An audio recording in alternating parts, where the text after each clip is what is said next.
friends, welcome to my YouTube space. Today I want to talk about a minimalist nail care routine and what that means for me. So this might seem like a bit of a weird niche topic to make a whole video about. Kind of what I want to do on this platform is talk about all the little things that have changed as a result of me just trying to live more mindfully and more intentionally.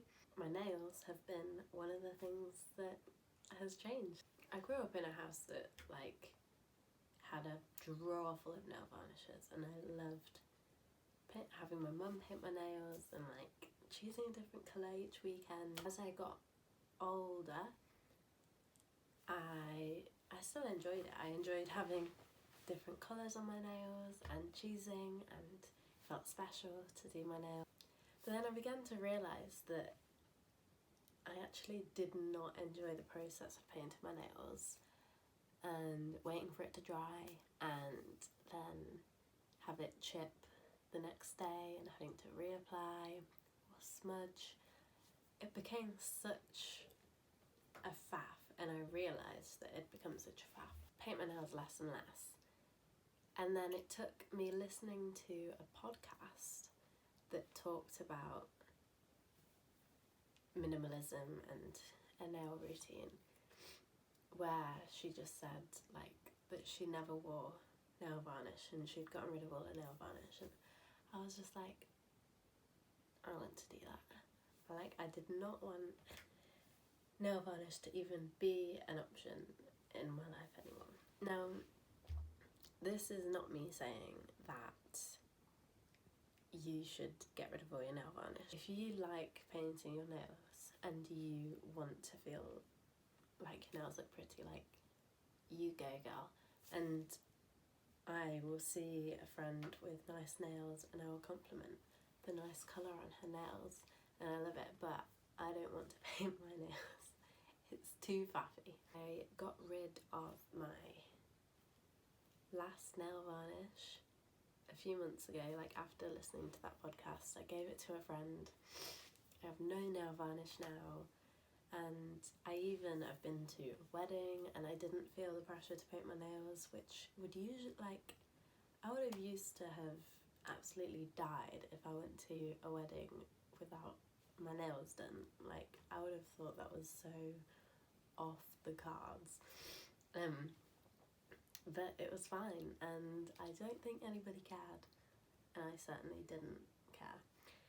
So I have made a little routine that keeps my nails nice and healthy, but doesn't include painting them. So I wanted to share that now. This is actually my husband's, but this is some of the things that I use. I might usually, so this is my nails now. I might usually let them get slightly longer than this, but some of them have begun catching on things. So I decided it's time to cut them. Obviously the first step is just cutting them as normal. I cut them fairly short so that there can be a longer time in between me cutting nails, so I can go 3 or 4 weeks usually, because I cut them short and leave them to go long.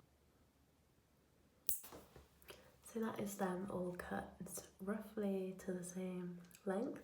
I'm not super perfectionist about it, but yeah, that's them cut. I file.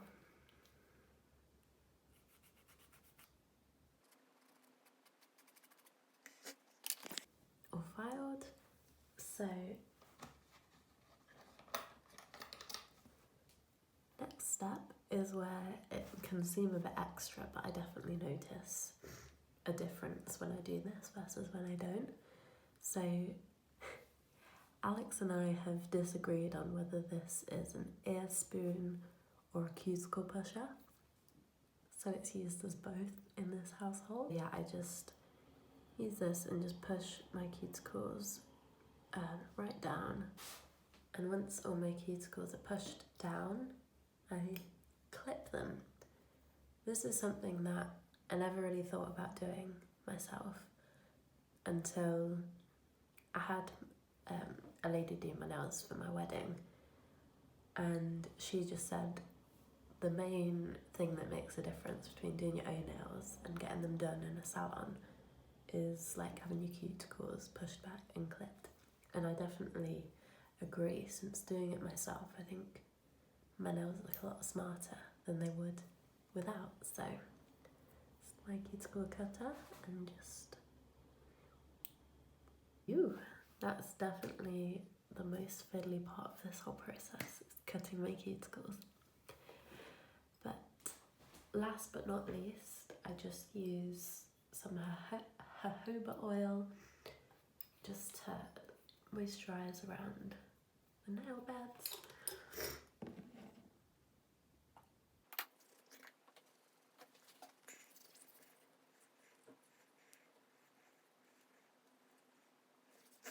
And that is my nails. Now I won't have to think about them for a good few weeks. So I hope you enjoyed this video. Thanks for watching, and I'll see you next time.